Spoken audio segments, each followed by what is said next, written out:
Olá, tudo bem? Sejam todos muito bem-vindos ao nosso podcast Jus Perniandi, para a gravação de mais um episódio aqui no estúdio Atibaia Jardim. Quem ainda não me conhece, meu nome é Daniel Nunes, sou advogado civilista aqui na Comarca de Atibaia e tenho aqui comigo o Dr. Sidney da Silva. Tudo bem, doutor? Salve, doutor. Tudo bem? E você? Tudo Joia. bem, Muito boa tarde aí para quem está nos assistindo ao vivo. Olá para quem vai nos assistir na gravação. Hoje, como de praxe, como de toda sexta-feira, nós vamos falar de mais um tema criminal. Exatamente. Trouxemos aqui como convidada hoje a nossa amiga, doutora Adriane Macedo, advogada criminalista, presidente da Comissão de Direito Penal lá da OAB Bragança Paulista, e ela trouxe um tema que está em alta, está em polêmica, está em discussão, que é o pacote, o projeto de lei antifacção. Doutora Adriane, obrigado por aceitar o convite, seja muito bem-vinda ao nosso humilde podcast, Jus Perniandi, ao Estúdio Atibaia Jardim. Seja bem-vinda, doutora. Muito obrigada, doutor Sidney, doutor Daniel, uma honra, uma alegria imensa estar aqui. Tenho certeza que a gente vai... Polêmica é com a gente mesmo, né? É isso então aí. A gente gosta de trazer esses assuntos para esquentar essa sexta-feira. Com certeza. Pré-feriado, né? Pré-feriado. Pré-feriado, diga-se de passagem. Hoje é dia 14/11, né? Amanhã será a proclamação da República. Exatamente. Doutor, é um feriado no sábado, né? Feriado sacanagem. Feriado no sábado é igual o olho azul e gente feia, né? Não serve pra nada. Não precisa falar isso. Não precisa falar isso, não precisa. Está muito polêmico hoje. Está muito polêmico hoje. Para com isso. Vamos lá, vamos falar o primeiro tema para a gente conversar aqui, doutora. Vamos já puxar a questão da lei antifacção, né, que está em discussão no Congresso, né? O que exatamente fala esse projeto de lei, já que está lá no Congresso, é um projeto de lei. Traz alguma coisa para a gente sobre esse projeto. O que a senhora leu, viu? O que traz de inovação? O que traz de bom ou de ruim no teu ponto de vista? Vamos lá, né? Essa semana aí, quem acompanha a notícia, quem acompanha a política, pôde observar que esse foi o assunto principal da semana.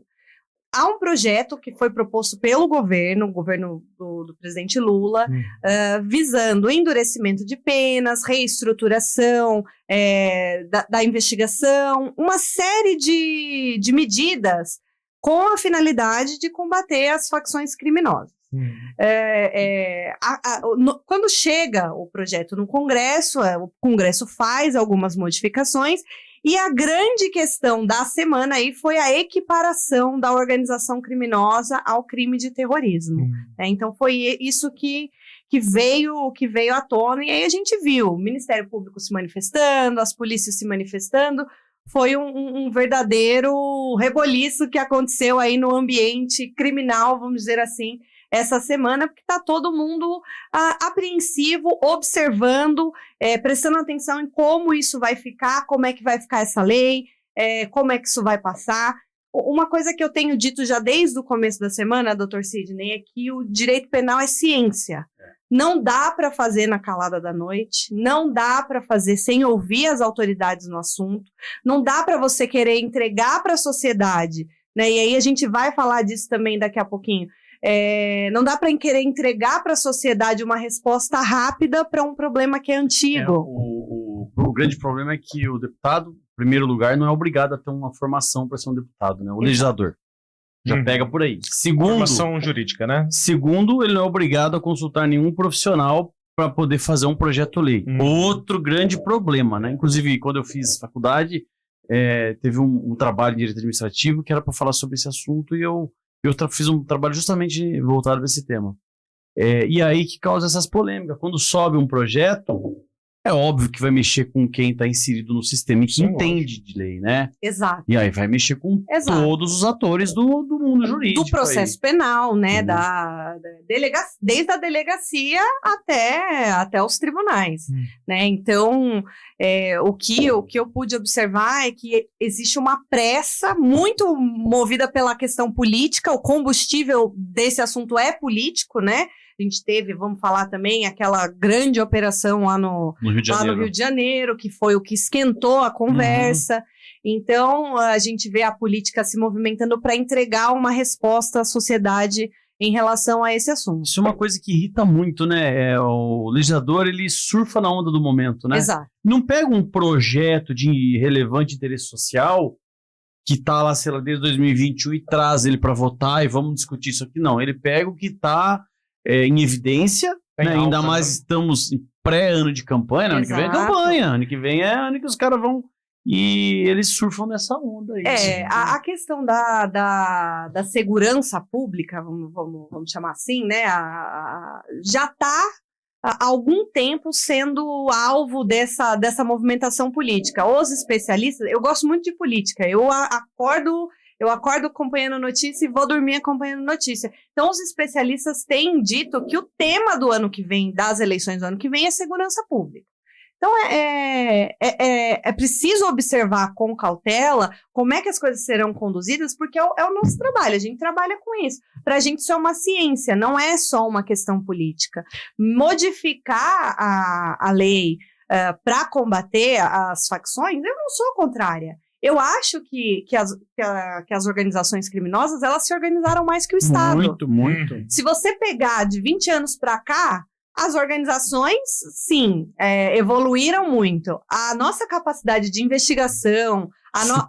Sucateada. Então, é fato. Todo mundo concorda que precisa mexer na lei, mas não dá para mexer na lei de qualquer jeito. Todas as vezes que eu tenho oportunidade, eu falo aqui no podcast, ao vivo, onde eu estiver. A Polícia Civil do Estado de São Paulo é sucateada, eu não sei como eles trabalham. É lindo, é bonito, você vê as coisas acontecendo, dando entrevista na televisão, é tudo muito lindo. Mas pra gente que enfia o umbigo no balcão, todos os dias você vê a precariedade, a deficiência, a falta, entendeu? Funcionário estressado, falta de funcionário. Você pega, por exemplo, aqui, isso é inclusive uma coisa que a gente tem que levar pra cima. Você pega, por exemplo, aqui em Atibaia, após as 17 horas, fecha as delegacias, toda a região. De região que eu digo, Perdões, Nazaré, Piracá e Joanópolis. Concentra em Atibaia. Aí não tem delegado em Atibaia. Sim. Aí é um delegado por videochamada. É um absurdo, que é um delegado que responde por Atibaia e Bragança Paulista. Tinha que ter um presencial, né? Tá desestruturado o Estado. Enquanto isso, o crime organizado tá o quê? Decolando. Se organizando. Tá decolando. Os caras um caça contra um tec-teco. Exato. Entendeu? A gente tem hoje tanta tecnologia à nossa disposição, né? Tanta tecnologia à nossa disposição que eu acho que a gente tem que utilizar isso como instrumento de organização do Estado mesmo, né? Essa questão do delegado por videoconferência incomoda muito. Mas outra questão que me incomoda muito é os inquéritos tramitando em papel, até outro dia. Agora parece que está tendo um movimento de digitalização, mas, puxa vida, você não tem um documento digital. Se eu quero consultar o andamento de um inquérito, eu tenho que me deslocar até a delegacia. Isso não traz benefício para ninguém. É verdade. Para ninguém. É verdade. Bom, doutora, esse projeto-lei, o que é o cerne do projeto em si? O que ele quer alterar? Ele quer ou inserir? Endurecer penas para os crimes de... Endurecer é aumentar a pena? Isso, aumentar a pena para os crimes de organização criminosa. Havia também no início, mas parece que está tendo um recuo nesse sentido, a equiparação da organização armada com dominação de território ao crime de terrorismo, né? E aí eu já quero me posicionar aqui que eu sou contrária a isso.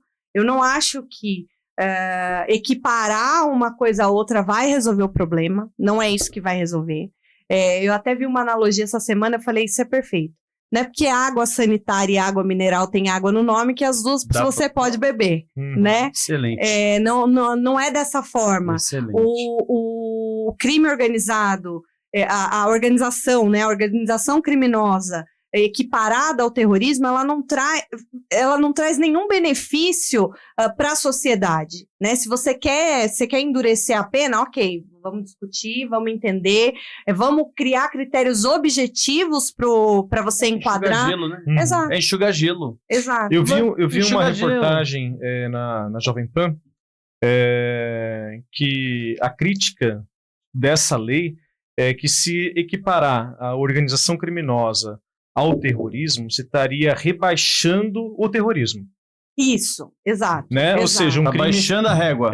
Porque o crime de terrorismo é algo muito Gravíssimo. grave. Você estaria rebaixando o status de terrorismo para a organização criminosa. Uhum. Então você não estaria elevando a organização criminosa ao terrorismo, mas ao contrário, trazendo para baixo a qualificação do que seria terrorismo. Mas aí volta... Eu escutei essa crítica, eu não sou criminalista, Sim. mas eu escutei isso. Doutor, né? volta naquilo que a gente acabou de falar aqui, né? Que quem faz a lei não entende lei.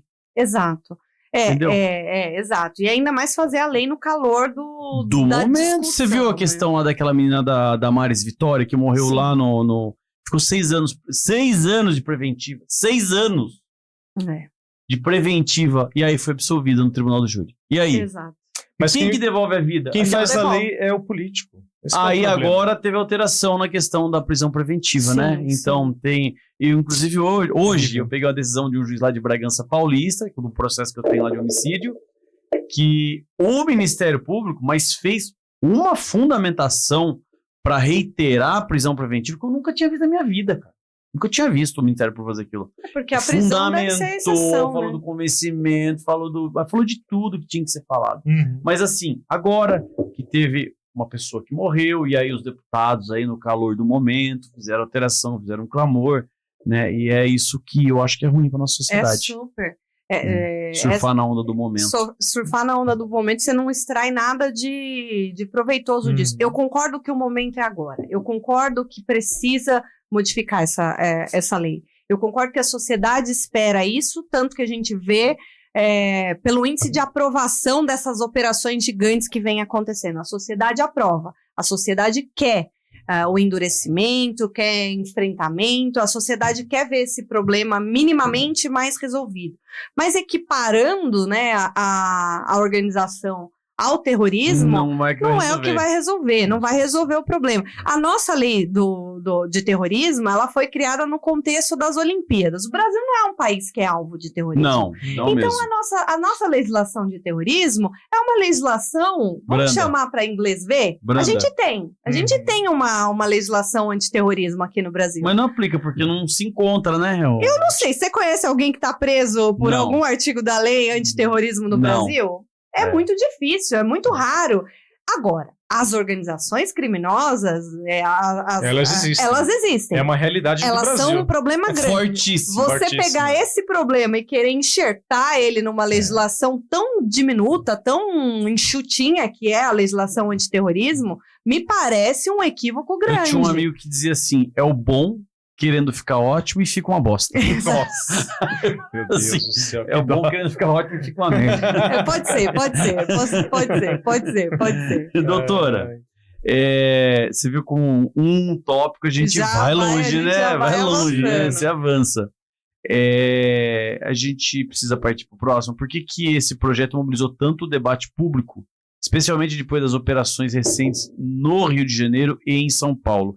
E já deixa de antemão esclarecido quais operações foram no Rio e qual foi em São Paulo. Eu não vou saber te dizer exatamente quanto tempo foi que aconteceu a Operação Carbono Oculto, mas não tem mais que 6 meses. Não, foi pequenos no meio do ano. Que é aquela operação que aconteceu na Faria Lima, e todo mundo ficou admirado. Nossa, operação da Polícia do Estado de São Paulo na Faria Lima, desarticulou o crime, não vai ter mais crime em São Paulo, acabou o crime em São Paulo. Não é bem assim, né? Não foi bem assim, mas foi uma operação, diga-se de passagem, muito bem sucedida, muito bem aceita pela sociedade, que ficou aí repercutindo na mídia por muito tempo, né? Então teve a Operação Carbono Oculto, que é a operação da Faria Lima. Nessa operação não teve nenhum tiro, ninguém saiu ferido, todo mundo saiu preso, quem tinha que ser preso foi preso, mandados de busca e apreensão. Inteligência, né? Foi operação de inteligência. Operação de inteligência. Na sequência, né, alguns meses após, e aí a gente cai aqui nessa mega operação no Rio de Janeiro. Operação mais letal da história, não sei se podemos falar da história do mundo, porque eu nunca ouvi falar de uma operação com tantos mortos. A gente sabe, eu não diminuo o trabalho da polícia como criminalista, eu não posso ser leviana e partir para esse lado do debate. Não é por aí. Não, o debate não é por aí. Não é para diminuir o trabalho da polícia. a polícia tem que cumprir, juiz dá um mandado de busca e apreensão. Na verdade, essa operação ela foi deflagrada para cumprir 100 mandados de prisão lá, né? Mandados de prisão e mandados de busca e apreensão. Tem que cumprir. É uma ordem judicial. Porque tem você que viu, cumprir. Rio de Janeiro, as favelas do Rio de Janeiro é um reduto para procurados do Brasil inteiro. Os caras estão ferrados de pena para cumprir. O que eles fazem? Porque ninguém entra na favela. E aí você vê uma operação desse tamanho. Funciona quase que como um hotel, né, para grandes criminosos de todo o Brasil. E, como eu ia dizendo, não diminui o trabalho da polícia, tem que cumprir, tem mandado de busca, tem que cumprir. Porém, a gente viu que o resultado foi aquelas imagens que deixou todo mundo arrasado. Não é esperar diferente, mas né? o problema vai entrar, vai ter enfrentamento. O problema é que o bandido estava esperando eles com fuzil. Exato, não dá para combater. Fuzil, eu concordo. Outro mundo lá. É outro mundo. E aí é por essa razão, por ver isso, por assistir isso, que a sociedade como um todo espera dos nossos legisladores um tratamento diferenciado para esse tipo de crime. Eu concordo, a gente não combate fuzil com um buquê de rosas, não, né? Ou com pedra, né? Que nem falou a especialista. Não, de forma alguma. A especialista joga Podia uma ter pedra. dormido sem essa, mas eu concordo. E a sociedade também está esperando que, né, não fique só aquela coisa, faz uma operação hoje, amanhã vai ter outra, daqui um tempo vai ter outra, e o problema não se resolve, né? E o problema não se resolve. Comando Vermelho, que é a organização principal ali que foi alvo dessa operação, tem um tamanho que a gente não consegue mais dimensionar, né? Já extravasa o estado do Rio de Janeiro e até o Brasil, né? Então tem um tamanho e precisa partir daqui, precisa partir da nossa legislação alguma forma de enfrentamento a isso. Mas aí a gente volta na questão, direito penal. Eu fico pensando, assim, eu não conheço a realidade interna na favela, mas eu fico pensando... Eu também não. O que seria possível fazer para resolver a criminalidade dentro das favelas do Rio de Janeiro? Então, assim, eu vejo aquela operação que aconteceu, que o Exército se envolveu lá, né? Sim. A última operação. E que eles criticam muito que a cada 10 anos se faz uma dessa. Sim. Igual aconteceu agora. Será que se a inteligência da polícia fizer uma operação dessa, entrar na favela, cumprir os mandatos que tem que cumprir, e o governo federal colocar, sei lá, por 1, 2, 3 anos, exército permanente nas ruas, será que seria uma solução? Que inibe, né? Talvez inibiria, né? Bom, continuidade. eu não tenho a resposta para essa pergunta. Difícil, porque essa né? pergunta Não é as chamadas UPPs? Isso. É no pé do morro. Então, mas tem que cuidar interno. O PP tudo, né? é para falar para a sociedade, colocamos polícia, mas não é polícia em cada esquina. É uma basezinha numa favela. Atibaia, 160 mil habitantes. É uma base ali no trevo da Fernão Dias. Isso é uma UPP lá. O que vai resolver? Não resolve. Eu não tenho a resposta para essa pergunta e eu imagino que quem tiver a resposta para essa pergunta... É difícil. É difícil, mas uma coisa eu tenho certeza. E aí como eu gosto do assunto, eu escuto muito sobre segurança pública e você vê que ninguém que fala sobre segurança pública deixa de falar sobre a necessidade de integração dos trabalhos. As polícias têm que trabalhar em conjunto. Essa coisa de ego, de isso é da Polícia Federal, isso é da militar, isso é da civil. Isso não funciona. Isso funciona para quê? Para criar problema para advogado resolver, né? Pra gente isso funciona, porque é mais problema pra gente resolver. Sim. Mas não funciona. Então, as polícias têm que ter uma possibilidade de trabalho conjunto. Isso é bom até para nós, advogados de defesa, porque se você tem uma investigação mais robusta, poxa, quantas vezes, Sidney, você pega um processo em que a única prova é a palavra do policial? 80%. Eu ia falar isso agora no começo do nosso pod aqui. A gente estava falando que a Polícia Civil é sucateada. Então você pega um processo criminal, a única coisa que tem no processo criminal é às vezes a declaração do acusado, né, do investigado, às vezes uma confissão, uma testemunha, 2 policiais que efetuaram a prisão, a palavra deles, e aí a Polícia Civil dá por concluído. Sim. Porque entendeu? não tem E condição aí, de investigação. E aí, nós fizemos, não sei se você chegou a assistir o podcast que nós fizemos com o Michael, que fala sobre a presunção de veracidade do depoimento dos policiais. E aí, o Estado quer dizer que o policial, a palavra do policial tem a presunção de veracidade e o que ele falou é verdade. Opa, verdade, vírgula. É uma verdade desde que não seja para justificar um crime que ele cometeu para efetuar uma prisão. Então, assim, a gente não pode desvalorizar o trabalho da polícia, mas a polícia, ela é a primeira cumpridor da lei. Claro. Ela é o primeiro garantidor da lei. Ela não pode invadir ou cometer um crime para poder usar da fé pública. Pra dar um flagrante no outro crime. Então você entendeu? fica nessa coisa de ego, né? De a Polícia Federal só pode a Polícia Federal, só pode a Polícia Civil. As polícias não conversam entre si, não trabalham em conjunto. Dificilmente, só quando você tem essas operações mega. Mas a polícia tem que trabalhar em conjunto sempre. Sempre. Porque às vezes as informações se completam, né?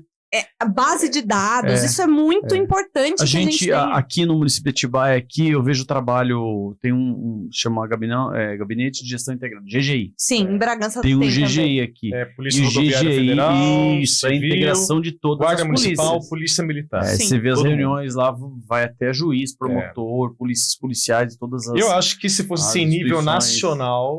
ia ser outra pegada, ia dar trabalho para a criminalidade.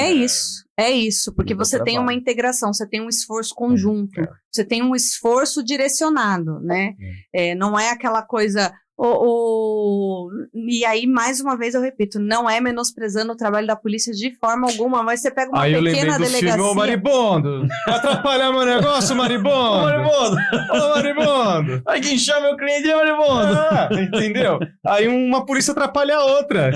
Então, não é? Uma pequena delegacia não tem condição de combater uma organização. Não, imagina. Né? Não tem uma pequena delegacia com pouca estrutura. E muitas vezes a gente vê os policiais fazendo, né, o que podem. Por vezes acabam esbarrando na legislação, né? Porque não tem condição de trabalho também, mas não justifica. Uma coisa não justifica a outra. O que a doutora falou, assim, é mais pura realidade, mais perto de se conseguir avançar contra o crime. Por exemplo, então você pega a Polícia Federal numa grande operação, e aí ela tem informação de que no estado de São Paulo, na área de Atibaia, está acontecendo alguma coisa. Então ela pode contar com a civil e a militar aqui. Às vezes eles têm informações privilegiadas. E aí o GGI da Polícia Militar, em contato com a Guarda Civil, pode trazer mais informações pormenorizadas do que eles não têm. Olha, eu conheço tal coisa nesse lugar, já pegamos assim, pegamos assado, entendeu? Mas é o ego das polícias, né? Exato. Das instituições como um todo, né? Das instituições como um todo, a ausência do diálogo, tanto também dos ministérios públicos, federal e estadual, as procuradorias, né? Essa coisa de separar o trabalho é necessário pela questão da competência, que é constitucional e a gente não quer passar por cima da Constituição, mas com tanta tecnologia à disposição, desperdiçar essa possibilidade de integração através de rede de dados, rede de informações, me parece um desperdício mesmo, um desserviço, né, para a sociedade. Aí você quer entregar para a sociedade uma super lei feita do dia para a noite, né, achando que vai resolver o problema e vai arrumar um problema vai arrumar para nós, gigante, para advogado, para o judiciário, para todo mundo, né? Bom, eu não quero nem comentar sobre isso aqui. Não sejamos tão polêmicos assim. Deixa para outro podcast. Doutora, vamos seguir no nosso roteiro aqui. No já início avançou quase tudo aqui. No início do debate, houve muita polêmica sobre equiparar facções criminosas ao terrorismo, porque isso gerou tanta controvérsia. É aquela famosa régua, né? Descer a régua. Né? O que a sociedade está esperando são penas mais rígidas, enfrentamento diferenciado para as organizações que, por vezes, oprimem a população. No estado de São Paulo, a gente não vive isso, né? A gente não vive como no Rio de Janeiro, que você tem territórios dominados por facção, e essa não é a realidade do estado de São Paulo. Aqui, o crime organizado é mais Faria Limer, vamos dizer assim, né? Então, a gente não vive isso, mas a gente tem acompanhado que o que a sociedade está esperando é isso, que a lei fique melhor. Mas, como a gente falou no começo, equiparar o crime, os narcotraficantes organizados em facções criminosas ao terrorismo não vai resolver o problema. A gente tem uma legislação antiterrorismo muito enxuta e que não resolve. Não, e a lei da organização criminosa é uma especialidade, né? Ela é uma especialidade. Então, assim, melhora aquilo que já existe, né? Pega o que já existe ou faz uma nova, traz novos artigos, traz mais engessamento em relação à própria pena. E não digo mais, a reforma da lei de execução penal, ela enrijeceu já as penas. Sim. Para os crimes hediondos. O crime de tráfico de drogas é equiparado a tá enrijecido, tem crimes lá que apenas a progressão se dá com 70%. Então, assim, o cara que pega 20 anos, ele vai dar o primeiro salto, que é do fechado pro aberto, com 14 anos de pena. Ele vai ficar 14 anos igual um rato no buraco. Você tá entendendo?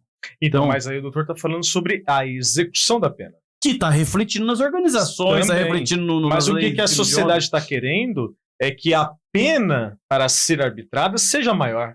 A gente está falando então, quer aumentar o número da pena que vai impor, e aí já está enrijecido na questão da execução. Vai ser quase uma perpétua. Porque pega um criminoso, vamos falar de 40 anos, idade média, 40 anos de idade, que tomar uma condena. Não estou protegendo e falando que ele tem que sair de novo, mas eu estou falando assim, a gente tem que olhar por todas as vertentes. Então pega um criminoso de 40 anos de idade, tomou uma pena de 50 anos, já que a mínima vai ser 40.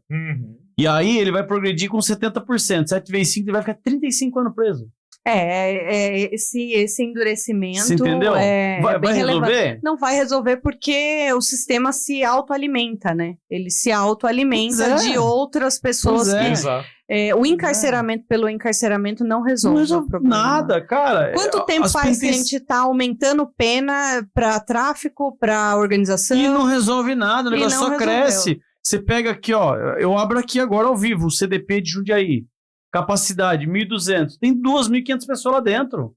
E adianta? Diminui a criminalidade? E tem alvará toda semana. Então tem gente saindo e tem gente entrando. Não diminui a criminalidade. Tem gente entrando. E outro ponto, né, que eu acho relevante, aí até já partindo aqui para as próximas, né, que a gente se propôs a conversar aqui, o direito penal, a lei penal, ela não retroage. Né? A gente sabe disso. E só se for em benefício. Só em benefício. Né? Se for para piorar a vida do cidadão, ela não retroage. Então, por qual razão que a gente tem que fazer uma lei com tanta pressa assim? Pronto. Por que a gente tem que fazer uma lei com tanta pressa? Não vai aplicar pro pessoal do Rio. Não vai aplicar. O pessoal que foi preso nessa mega operação do Rio de Janeiro não vai ser atingido por essa nova lei, por esse projeto de lei antifacção que estão querendo passar em regime de urgência, sem ouvir as instituições, sem promover o debate com quem é técnico, com quem entende do assunto. Né? Então, se a lei não vai retroagir, a resposta não vai chegar. É lobby político, gente. Eles querem aprovar um projeto de lei que vai falar para a sociedade, olha, vote em mim, porque eu votei a favor da lei que vai enrijecer. É lobby político. Eles estão tentando fazer nome para a política, só isso. Porque não tem nada de científico, provavelmente, nisso daí. Eleição tá aí, eles ficam nesse alvoroço por causa de eleições. E talvez isso aqui nem passe. Eu acredito que vai acabar passando. A gente já está no terceiro texto. Mas com mais mudanças, né? Está no terceiro texto já. Eu não gostaria que passasse essa lei assim com tanta pressa, de qualquer jeito, porque depois a gente sofre para aplicar ela, né? A gente sofre para... Um texto mal redigido, ambíguo. Exatamente, né? A gente sofre para... Você não tem critérios objetivos. O que é Sabe qual é o problema de uma lei mal feita? Depois você tem que ir lá pro STF. Viu? E aí, quem que vai legislar?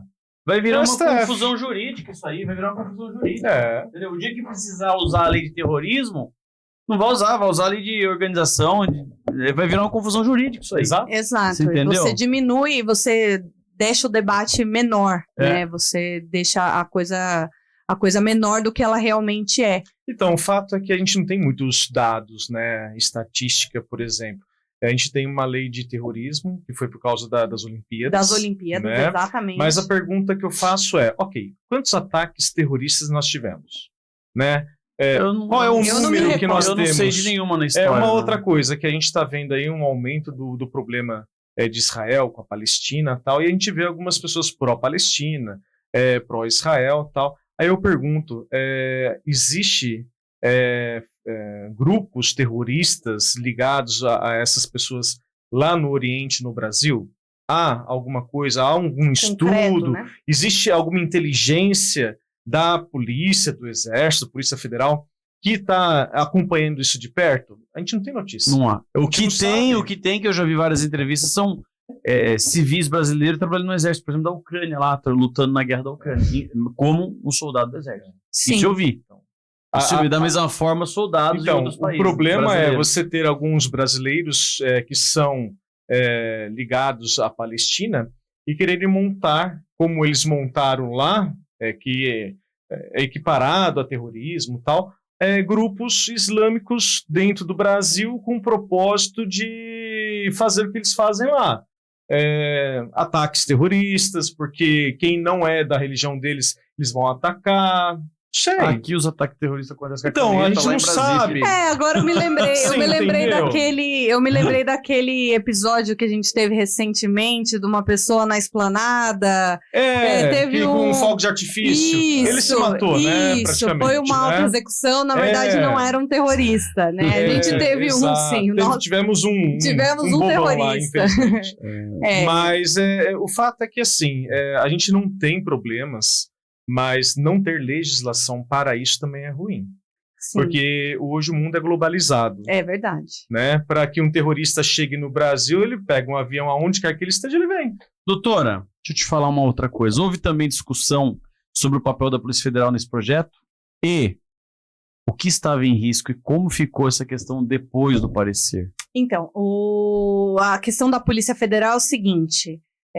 Nesse substitutivo, né, que o deputado Derrite propôs, né, ele está como relator do projeto de lei, houve um texto, eu até li o texto, era um pouco confuso, mas tirava a Polícia Federal da investigação de maior parte da cadeia ali de atos de uma organização criminosa. Então, para que a Polícia Federal pudesse participar, tinha algumas situações muito específicas que aí a Polícia Federal entrava, mas a Polícia Federal praticamente havia sido suprimida dessa investigação.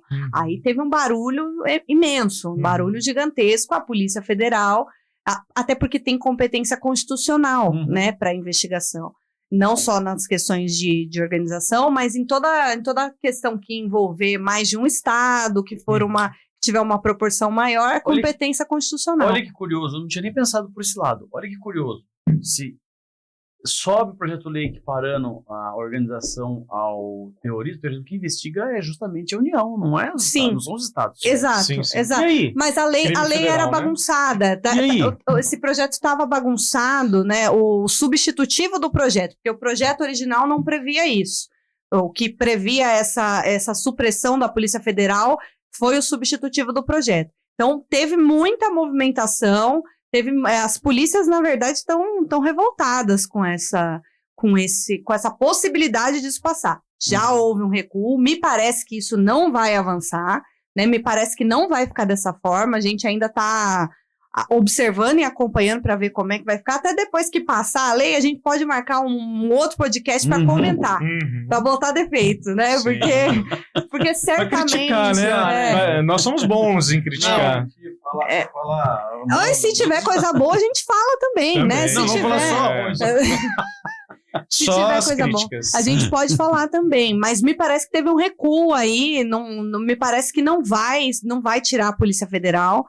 A Polícia Federal insistiu, foi para cima, brigaram, bateram o pé lá e fizeram a movimentação política para que essa parte, e também a equiparação a terrorismo também parece que saiu de jogo. Então, nesse momento, ainda estamos com um cenário incerto de como vai ficar a Você acha lei. que vai subir? Você acha que vai passar? Acho que passa. Eu acho que passa. Eu acho que passa porque é o assunto do momento, né? É o clamor público. É o clamor público.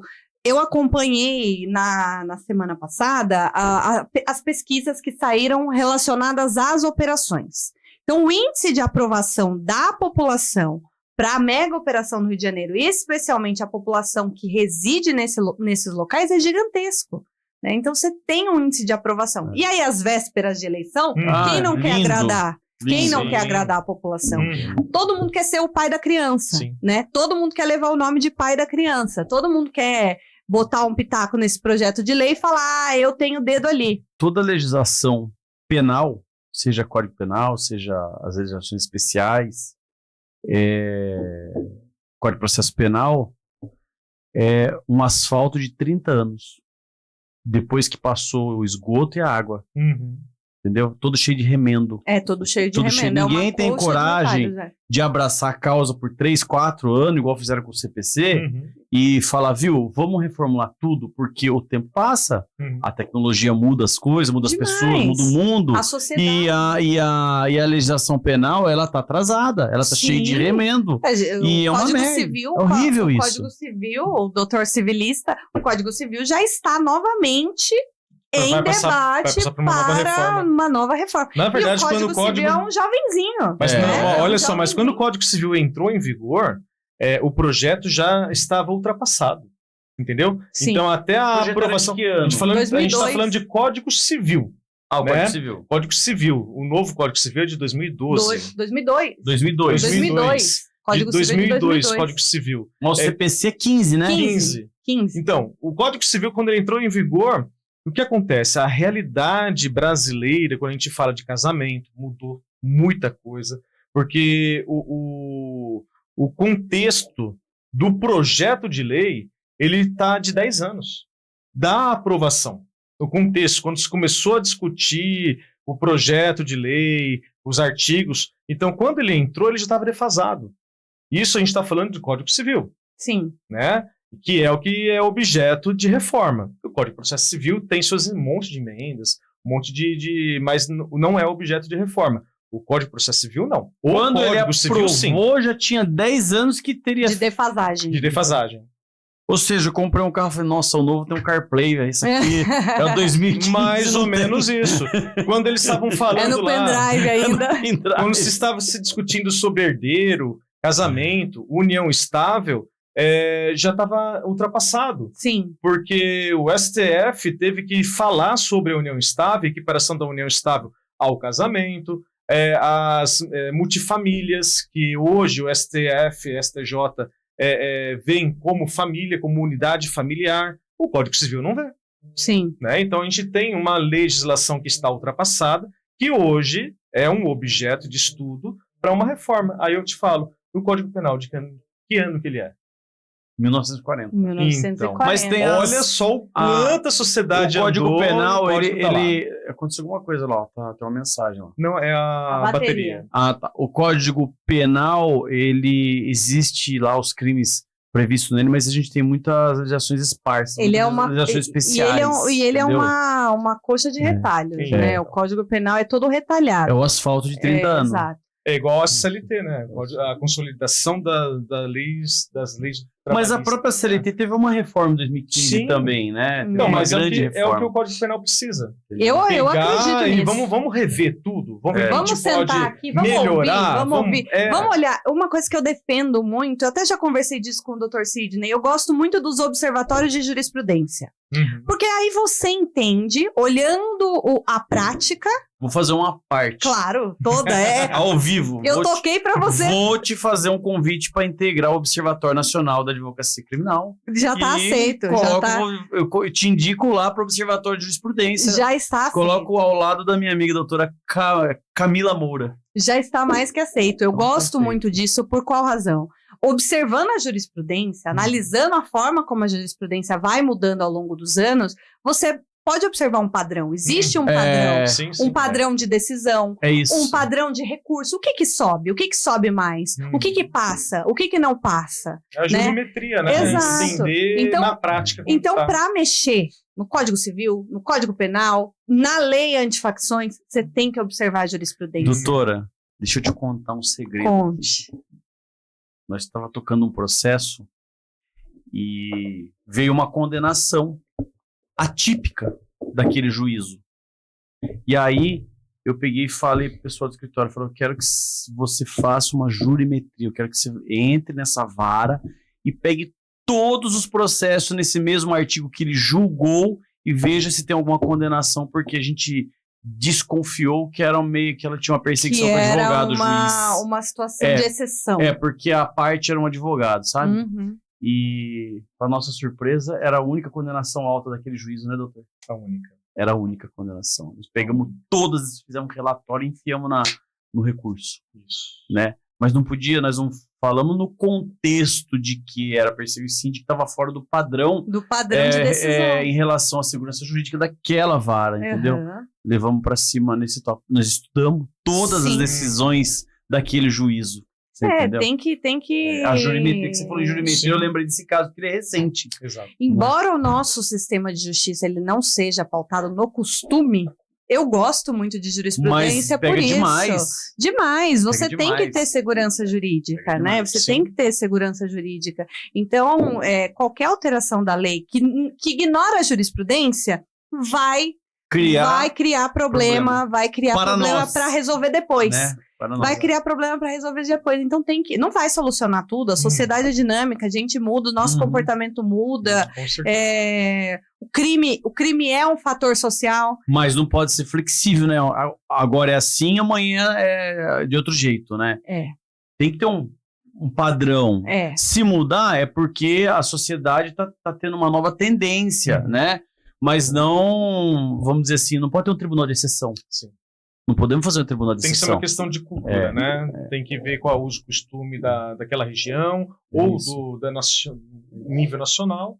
E olha, ok, está organizado e a sociedade está pensando dessa nova forma, vamos mudar a lei. A jurisprudência é isso, né? São as decisões reiteradas das câmaras de determinado tribunal e que eles assentam a uma jurisprudência. A súmula nasce de jurisprudência. Olha, já entendeu o STJ, todas as câmaras, que tal assunto é isso, é assim que nós vamos decidir. Beleza, vamos sumular? Vamos. É isso. Súmula decidiu diferente, chegou aqui, argui a súmula que a gente vai mudar a decisão. Exato. Né? Sim, mas tudo começa com uso e costume. Exatamente. É o que o doutor fala, se você deixar um juízo ou uma autoridade policial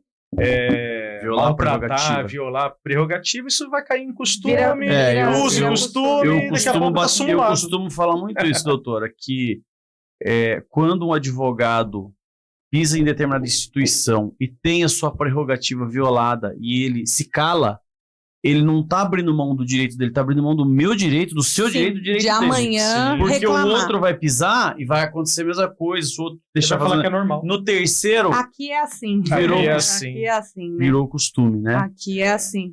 Doutor, eu acho que a gente está indo para o nosso quinto tópico, para o público que nos escuta. Por que é tão importante que as leis penais sejam feitas com técnicas e não apenas como respostas imediatas à pressão social? Essa pergunta é sensacional. Resume tudo o que a gente conversou aqui. Direito é ciência, né? Direito penal é ciência. E que ciência, né? Que cuida da liberdade das pessoas. Depois da vida, eu acho que é o direito mais importante, todo mundo concorda com isso. Você tem a sua vida, que você quer preservar, e em segundo lugar, a sua liberdade. Todo o restante é discutível, né? Você consegue manejar. Então, o direito penal é ciência, uma ciência que trata de um assunto muito sério. Muito sério. Então, não dá para fazer uma lei de qualquer jeito, na calada da noite, tendo no palco a pressão política como protagonista. Né? Não há necessidade de ficar 2 horas da manhã discutindo. Não há necessidade de passar na calada da noite. A gente fala calada da noite porque de madrugada quem que tá ali exposto a acompanhar. Até porque é o que a gente falou aqui. A lei penal não retroage em prejuízo do réu, Sim. em prejuízo de quem já cometeu o crime. Infelizmente, os crimes que já aconteceram. A legislação mais dura não vai atingir isso que passou. Nunca. Não vai atingir. Então, vamos fazer certo daqui para frente? Vamos fazer certo? Vamos estudar? Vamos ver o que a gente precisa. Vamos consultar quem que é referência Quem nesse que é assunto. referência no assunto? Vamos ouvir o Observatório de Quais são os maiores Jurisprudência. juristas, né? Quem que escreve sobre organização criminosa? Vamos chamar esse cara. O que você acha disso? Eu vi essa semana que teve um jurista de 95 anos de idade aqui em São Paulo. Você tá fora do foco, do ângulo, viu? Aqui um pouquinho Ah, não, pra frente. tranquilo. As pessoas estão me escutando. Te ouvindo. Me ouvindo. Um jurista de 95 anos, ele foi homenageado aqui em São Paulo. É o Ives Granda. Gandra. Eu não Gandra. sei quem que é. Eu vi a notícia. Aham. O fato é que você consiga entender, né? Que são essas pessoas que devem ser consultadas. Pessoas que têm longa data, juristas, pessoas que são pensantes, técnicos, cientistas. Esses devem ser consultados e devem ser valorizados. Aí eu te pergunto, aonde estava o STF nessa homenagem? Não tinha nenhum ministro para ir lá.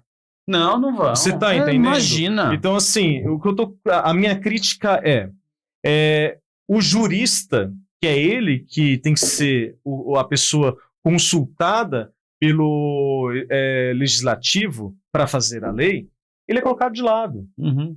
É mais a emoção, é mais a Que política. não tá preocupado em resolver, tá preocupado em... Tá aqui, ó. Exato. Tá preocupado em atender a pressão social e surfar Exato. uma onda, porque ano que vem tem eleição. Exato. No Brasil, a Exato. gente tem um fenômeno que eu não sei se acontece em outros países, que é a tal da lei que não pega. O que é a lei que não pega? A lei que não pega é a lei que foi feita mal feita. A lei que não pega é a lei mal feita, que não tem aplicabilidade. Para nós, né? juristas, isso daí é um natimorto, né? Porque nasceu e não produz efeito, meu Não Deus. produz efeito. É a lei que não pega, porque a lei não foi feita de uma forma que você consegue executar, Exato. né? Você é inexequível Nem aquela... o próprio judiciário consegue não tem como. aplicar. É um fenômeno, eu brinco que acho que é só no Brasil que tem isso, lei É. que não pega. A lei não pegou, essa lei não pegou, não É a lei aplica. natimorta. Já nasce. Viu? É o espelho da nossa incompetência como legislador, Sim, né? Você tá jogando para a sociedade um reflexo da incompetência do nosso legislador. Essas mudanças naquela noite, ela tem reflexo muito duro Uhum. para a sociedade. Eu vou te falar que eu tive um caso recente. Agora eu vou entrar no modo Forrest Gump, contador de história. Historinha. Contador de história. Eu tive um caso, o meu cliente, quase 60 anos de idade, comerciante, tá? E ele nunca teve nenhum problema judicial, penal. Ele comprou uma determinada coisa no comércio dele, que era habitual, Uhum. né? E a polícia fez um bate lá no comércio dele e pegou essa coisa lá, né? E aí o que aconteceu? Ele entrou na receptação. Mas olha a gravidade das consequências que ele poderia ter tido. Entrou na receptação. Qualificou, porque era para comércio. Então, não era a receptação simples. Então, a qualificada vai de 3 a 8. E aí tinha uma causa de aumento de pena que aumentava na metade, que era quando a vítima é uma prestadora de serviço público, concessionária de serviço público. Nossa. De 3 a 8 foi para 6 a 8. Um Uou. cara que teve a vida inteira limpa, trabalhou, não teve dolo na compra do negócio, que é habitual, todo mundo que pratica aquele comércio dele, pratica a compra no mesma modalidade, e ele se viu diante de um processo. Caramba. E aí, como ele era réu primário, o MP ofereceu para ele a NPP. Ele falou para mim: doutor, eu não quero, eu não cometi crime. Eu já passei por isso. Eu quero me também. defender. Uhum. Falei: o senhor sabe das consequências? Eu sei. Contei tudo para ele, as consequências, e fomos até o final. No final ele foi absolvido. Demorou Graças a Deus. 3, 4 anos para o processo acabar. Mas ao final ele foi absolvido. Mas assim, um tipo de legislação que não pensa no tudo que pode acontecer. Entendeu? Sim. É uma consequência ser muito grave para uma pessoa que teve a vida inteira digna. Sim. Né? A vida inteira foi trabalhador, trabalhou, sempre gerando serviço, gerando emprego, poderia estar diante de uma pena de 7 anos. Exato. Você entendeu? E é isso, é consequência de fazer leis na calada da noite. Exatamente. Né? Essa causa de aumento de pena desse artigo aí, da receptação, é teoricamente novo. Entendeu? E é isso, gente. Perfeito. Eu acho que Esgotamos aqui. o assunto, um ótimo assunto, boas referências, bom papo. Doutor, agora só para a gente emendar aqui, essa operação Carbono, o que ela buscou? A Operação Carbono Oculto, que foi a operação da Faria Lima... É da Polícia Federal, do Estado ou da União? Era um conjunto, né? Foi uma operação conjunta. Que mostra a força da inteligência, né? Quanto a inteligência investir na polícia, na polícia técnica. Eu sou entusiasta da polícia técnica porque eu sou casada com perito, né? Então, por isso. Mas foi uma operação conjunta que visava uma asfixia financeira de empresas ligadas ao tráfico, ao PCC, né? No estado de São Paulo, a organização mais famosa é o PCC, a única, né? Do estado de São Paulo é a única. Então, essa Operação Carbono Oculto, ela tinha o objetivo de asfixiar financeiramente empresas ligadas, empresas de fachada, que estavam instaladas na Faria Lima e eram utilizadas para a prática criminosa. Essa era. E foi uma operação iniciada pela Polícia Federal? Foi em conjunto, né? O governo federal estava por trás também da Operação Carbono Oculto, tanto que a gente vê Serviço aí, de inteligência, né, doutora? Isso. Com trabalho de inteligência, né? Tanto que a gente vê... Eu sei que não dá para comparar as duas coisas, porque são coisas distintas, tinham objetivos distintos, mas o que a gente ouve por aí é o que tá todo mundo falando. Na Operação Carbono Oculto você não teve um morto porque foi na Faria Lima. Já no Rio de Janeiro, na favela... Você teve 117 mortos e 4 policiais. A diferença na Faria Lima não tinha um fuzil. Esperando os policiais lá. Mas demonstra a força da inteligência, né? E conseguiram cumprir todos os mandados de prisão que foram expedidos na Operação Carbono? A Carbono, eu não sei se todos, mas eu sei que ela é uma operação bem sucedida. Agora, no Rio de Janeiro... praticamente nenhum, né? Acho que 20, mas, assim, se eu não me engano. A mesma inteligência. Se eu não me engano, 20 mandados foram cumpridos. A mesma, porque a partir do momento que você quebra o sistema financeiro da organização, você enforca eles, né? Porque o dinheiro é a base, né? O dinheiro é a base. Então, assim, é o dinheiro que compra o fuzil, né? Sim, da mesma forma que eles usou a inteligência para chegar na Operação Carbono, eles podem usar a inteligência para chegar lá no CV, para chegar nas organizações do Rio de Janeiro. Fazer interceptações, né? Fazer interceptações, entendeu? Precisa... eu falei essa semana até lá na rádio em Bragança, que é uma questão multifatorial. Você não resolve só com carbono oculto e você também não resolve só com mega operação, como foi feito na favela. Sim. Por isso a gente fala, integração dos trabalhos é necessário, modificar a legislação é necessário, desde que se escute os especialistas no assunto, desde que se trate o direito penal como ciência, né? Que é o que é. E não como política. Isso vai ser benéfico para a população, vai ser benéfico para os operadores do direito e todo mundo vai sair ganhando, né? Sim. Todo mundo sai ganhando, né? No final dessa equação. É isso aí. O Estado tem uma guerra muito grande para travar com o crime organizado. Sim. Aliás, a guerra já é isso, só que ele tá perdendo faz tempo. Tá perdendo faz tempo. E aí não dá para querer ganhar nos 45, né? Não adianta vir querer fazer isso aqui, porque isso aqui é tentar tampar o sol com a peneira. É tentar catar água com a concha de pegar arroz. Isso daí é palanque político. Gente. Encher presídio, superlotar presídio e prender de qualquer jeito, não resolve. Não resolve. Diminui. Mas normalmente quem comete esse tipo de crime, ele não tá preocupado com a pena. Essa semana eu senti os haters que você sente de vez em quando nas postagens aí a gente tem bastante haters aqui, viu? Dá até medo. Essa semana eu senti tudo bem, no Insta. a gente debate desde que de forma saudável, mas eu não tô nem aí com hater. Conversa. Da Ibope, gente.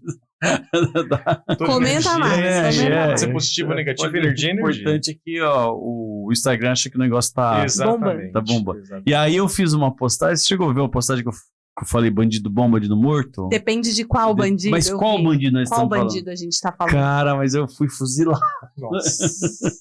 É complicado. É um ponto, né? Depende de quem a gente tá falando, né? E aí, mas é um pensamento real. É real. É porque o que diferencia o bandido que bebe e sai de dirigir bate na mulher, do que assassinou é a pena. É a pena. É só a pena. É crime, não é criminoso. Crime os dois são criminosos. Você entendeu? E aí, qual bandido que é bom morto? Os dois ou só o de estimação não pode fazer nada com ele?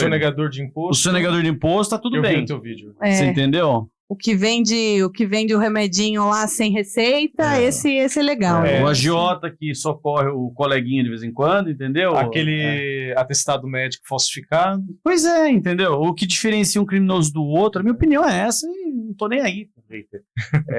O que diferencia um criminoso do outro é a pena. É a pena. Então, ponto. O ilícito é um só. Então, se fala bandido bom, bandido morto, se a gente analisar pela ótica do positivismo, é todo mundo. Todo mundo. Não vai sobrar ninguém na Terra. Passou no farol vermelho?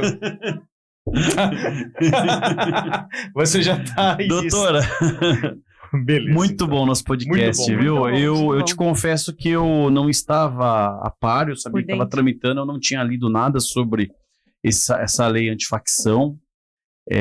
Teremos que ler se ela realmente passar, vamos ter que se informar, né? Porque a gente não tem não tem o cliente terrorista, mas tem bastante cliente de organização, né? Que são acusados de integrar a organização. Então a gente vai ter que se. Na verdade, os nossos clientes são todos inocentes. Eles falam que são acusados injustamente. Exatamente. Eu não sou uma especialista no assunto de organização, confesso que não é uma matéria que eu atuo muito, né? Apesar de atuar na área criminal, eu não me recordo de nenhum processo que tenha essa matéria sendo debatida, né? Levada à justiça. Mas a questão política aqui me chamou muita atenção. E aí, por isso, prendeu minha atenção e eu passei a semana mesmo debruçada em cima disso, buscando entender como que as coisas estavam sendo feitas. E o que resume essa nossa conversa aqui é o que a gente falou desde o começo. Não dá para fazer de qualquer jeito. Sim. Senão depois a gente vai ter problema. Não tem necessidade de ficar 10 da noite lá.